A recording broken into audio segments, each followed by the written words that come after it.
Hi, I'm Ashley.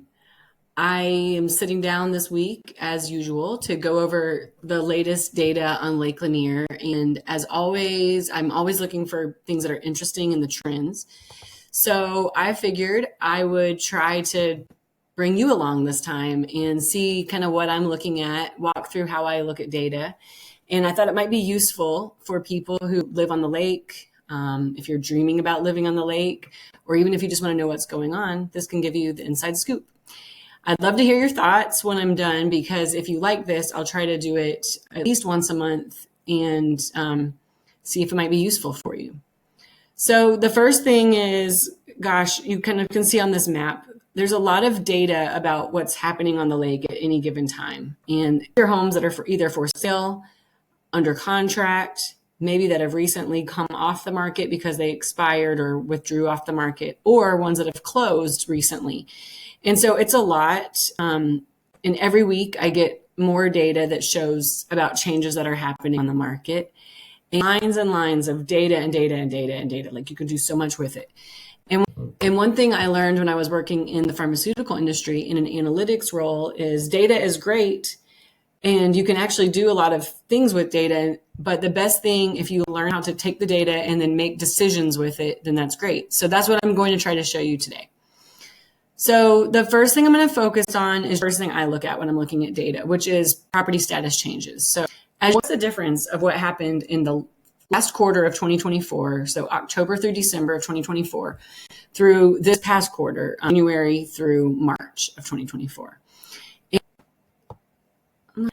As you can see, there was actually a lot of change. So the first thing I wanted to look at is what were major changes or trends that we're seeing from quarter to quarter. So basically what happened in the last quarter of 2024, which was October through December, and what happened in this most recent quarter of 2025, which was January through March. And as you can see right here under total new homes, this was very surprising to me. More than double the number of homes hit the market in the first quarter than in the last quarter of 2024. Now, that's not like super surprising because we are entering into the spring market. So you're usually going to see more homes on the market, but it is something that stands out to me for sure. I want to look at what has changed between the quarter that we most recently left, which was the first quarter of 2025, or January through March of 2025, and the last quarter, the quarter just previous to that, was October through December of 2024.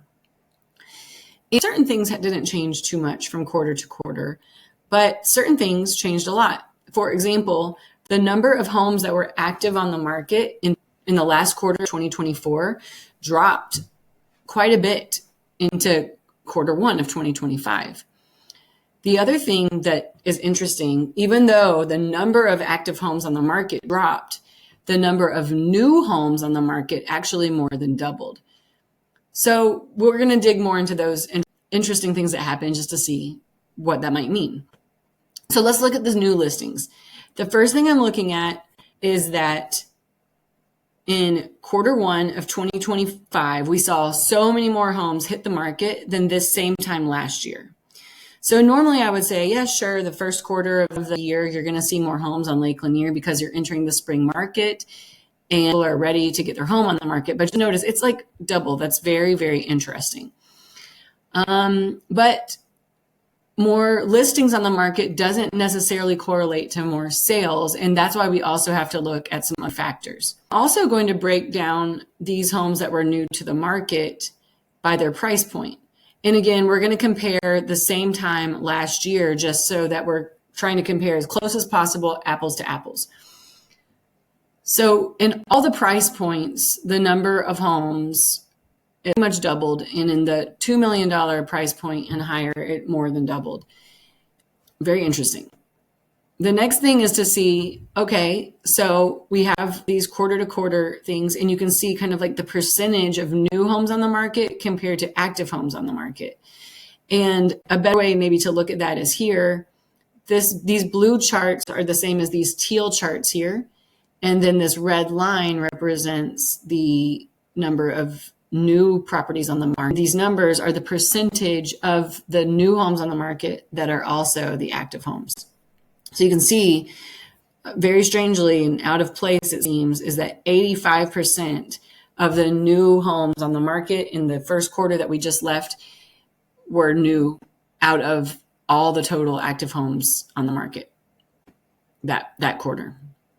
So let's look at what absorption rate and months of inventory tell us, because that can really help us understand what does it mean with all of these listings on the market. Generally, absorption rate will tell us how fast things are moving. So for example, if you have 10 homes that are listed for sale, and 10 of them sell, then that's an absorption rate of 1. If you have 10 homes listed for sale and 2 sell, then that's an absorption rate of 0.2. So in quarter 1 of 2025, we were seeing absorption rates of about 0.67% for the price point of homes under $600,000, but as low as 0.19. Remember, that's kind of like close to that example of 2 homes out of 10 are selling for the $2 million price point. And that's a really big change from what we saw in quarter 4, the previous quarter that was before quarter 1, where in quarter 4, about 8% of homes in the $2 million price point were selling, or in quarter 3, like 100% of them were selling in that price point, and versus only about 0.2. So here we can look at trend lines and see if there's any trends that are happening. And we're finding that really the absorption rate really only seems to be going up by a trend on the price point of $1.25 to $2 million. Now, months of inventory is going to be really important to look at too, because the absorption rate might be a little confusing. What does that really mean, right? So when I see months of inventory here sitting for the luxury price points between 12 and 16 months, that tells me that sellers on the market right now really need to buckle in, because we're going to have a little bit of a longer ride unless they're priced really aggressively to sell, or unless they just have like a stunner of a home that nobody else can get on Lake Lanier. It also means that buyers have a little bit more room to negotiate, and so it's just worth paying attention to. Here you can see, here's that same chart. Instead of by quarter, you're able to look at it by the price point.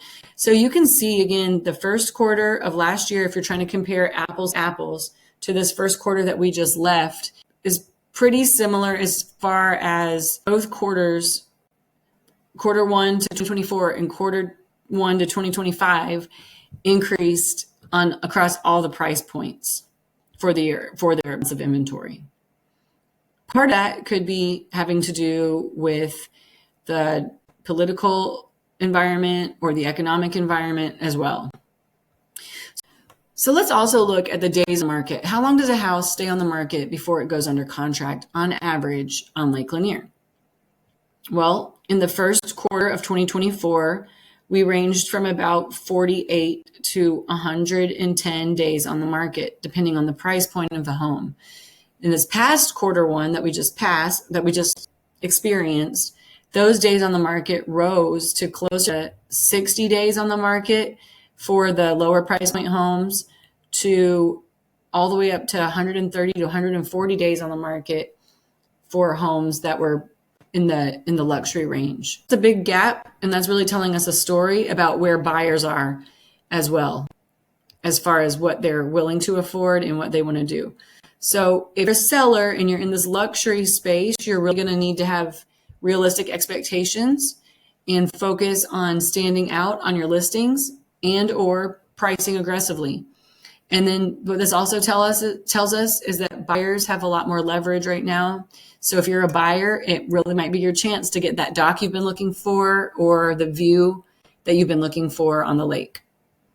So I look at the data and I'm thinking about how can I use this data to help my sellers drive their pricing decisions and their how they're positioning their home according to other homes that are similar or in the same price points to them on the lake. So what might this upcoming quarter two in 2025 look like? First, I'm going to show you what happened from quarter one to quarter two in 2024 last year. Maybe that would be a similar trend to what will happen this year in 2025. So last year, things picked up really big time in quarter two. A lot more homes sold and days on the market dropped. So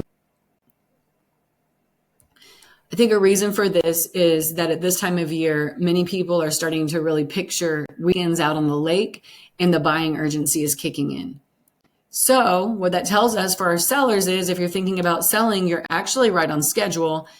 And buyers, this is the time to really watch closely. The good stuff is going to go a lot faster now that the weather is warming up. So what does this tell us for sellers? If you are a seller or you're thinking about selling, this is really a great time and you're actually right on schedule. And sellers, really be ready, because if your home is priced right and it presents well, this spring could really be your sweet spot.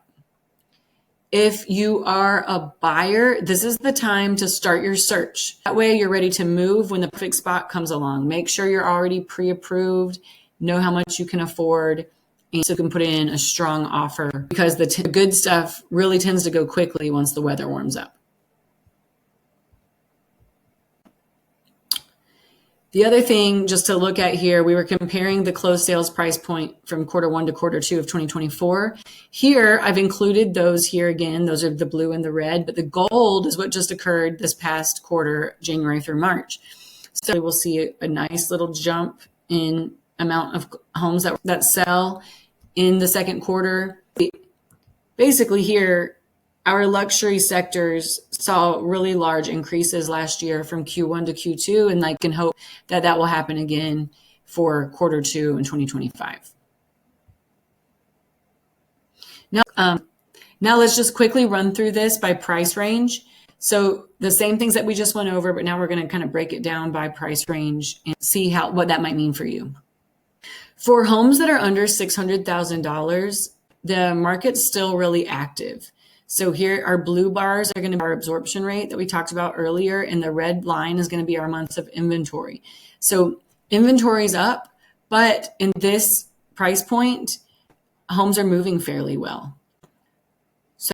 But don't expect every home to just come off the market, because in this price point, dock access is really what makes or break the value.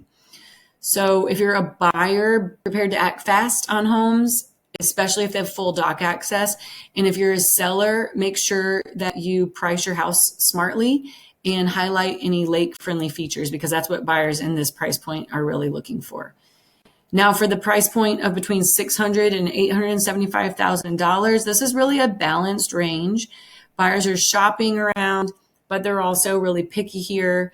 So if you have solid upgrades in your home, you've got great marketing going on with your agent, that's going to make a big difference. So this price range, buyers, because of the months of inventory, you have a little bit more time to think and compare house to house, but the strong homes are still competitive. And then sellers, you want to make sure your home shows its best, because there's a lot of other competition out there. So good preparation up front can really make all the difference.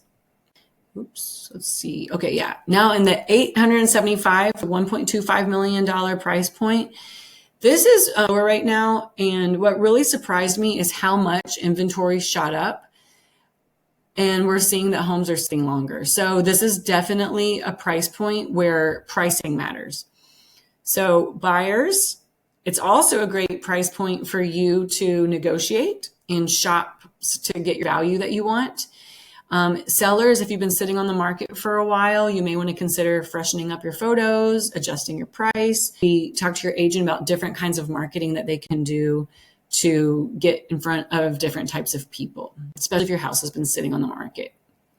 Now, in the $1.25 to $2 million price range, this is the price range where things have really cooled down the most. And the same thing happened last year in quarter one. So months of inventory here is way up. There is not a lot of urgency from buyers. And so sellers just need strong prep and patience.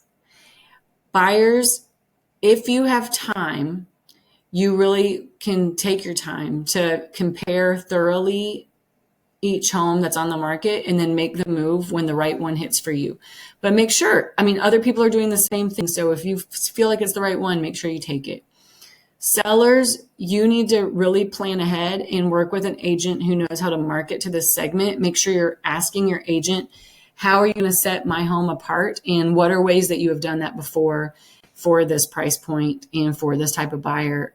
Maybe you could even ask them what they did back in quarter 1 of 2024 or quarter 3 when things were a little bit slower and the inventory was higher. Okay. In the $2 million plus category, we're seeing the same thing as always. Luxury buyers are taking their time on Lake Lanier. So that is okay. But if you're in this range, you're going to want to make sure your home stands out visually and emotionally. You're capturing the lifestyle, you're capturing the feel of what your home can offer there. And again, setting it apart, whether that's because you have an amazing view or lot on the lake. Those are the types of things that you really want to make sure are standing out to the buyers. Buyers right now are really in control, so they're probably going to try to negotiate a little bit more. And sellers, I just mentioned this, but just really prepare a compelling story around your home because it needs to feel special and it needs to stand out. And again, there is a lot of data here on the lake. There's a lot of data just across what's happening in North Metro Atlanta. And these are patterns I'm seeing. And honestly, they shift quarter to quarter, as you probably saw from the data. So if you're trying to figure out what that means for you, for your home that you have on the lake or a place you'd like to buy, I'm happy to walk you through it. I look at the data every week and no pressure. Just reach out to me. We can do a Zoom call or we can meet for coffee and I'd be happy to go over it with you. And again, I would love your feedback on this video if it's helpful, useful, and if it's like to see me do more often on a monthly basis.